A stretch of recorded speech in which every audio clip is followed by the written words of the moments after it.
இந்த கேம் உருட்டு race part 5. யாரெல்லாம் உருட்டு ரேஸ்க்காக வெயிட் பண்ணிட்டு இருந்தீங்களோ அவங்கள இந்த வீடியோக்கு ஒரே ஒரு லைக் மட்டும் போட்டு விட்டுருங்க. இங்க மொத்தமா 6 மார்பிள்ஸ் இருக்கு. இந்த 6 மார்பிள்ஸ்ல நீங்க எதையாவது ஒண்ணு சூஸ் பண்ணி டபுள் டேப் பண்ணி லைக் போட்டு லாக் பண்ணி வச்சுக்கோங்க. இன்னும் கொஞ்ச நேரத்துல ரேஸ் ஸ்டார்ட் ஆக போகுது. யார் ஃபர்ஸ்ட் வர்றாங்களோ அவங்க தான் வின்னர். இதுல நான் சூஸ் பண்ண போற கலர் என்னன்னு பாத்தீங்கன்னா நான் இன்னைக்கு கிரீன் போட்டிருக்கேன். சோ நான் கிரீன் கலர் சூஸ் பண்றேன். நீங்க என்னன்றதை இப்போவே கமெண்ட்ல போட்டு வச்சுக்கோங்க. ஆரம்பிக்கலாமா? 3 2 1 ஸ்டார்ட். ஓகே, என்ன ஸ்பீடு! எடுத்தோடனே கிரீன் தான் ஃபர்ஸ்ட் போகுது.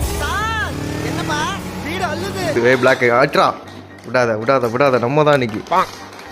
ஐயோ, பிளாக் வருது. ஆனால் கடைசி நேரத்தில் எப்போ வேணா என்ன வேணா மாறலாம். ஸோ க்ரீன் தான், என்ன ஆனாலும் க்ரீன் தான். அடே கோல்டு, டேய் என்ன கடைசியில், டேய் அதுக்கப்புறமா ஒருத்தன் வரான்டா. யாரா நீ இவ்வளவு டேலண்டடாக? மொதல் தான் தோக்கும் போது ஒரு மாதிரியா இருந்துச்சு. இப்போ தோத்தே பழகிருச்சு. ஸோ எல்லாத்தையும் ஜாலியாக அக்செப்ட் பண்ணிக்கிறேன். நான் க்ரீன் சூஸ் பண்ணி 5வது ஆளாக வந்திருக்கேன். நீங்கள் என்ன சூஸ் பண்ணி எத்தனாவதா வந்தீங்கன்றத கமெண்ட்ல சொல்லுங்க.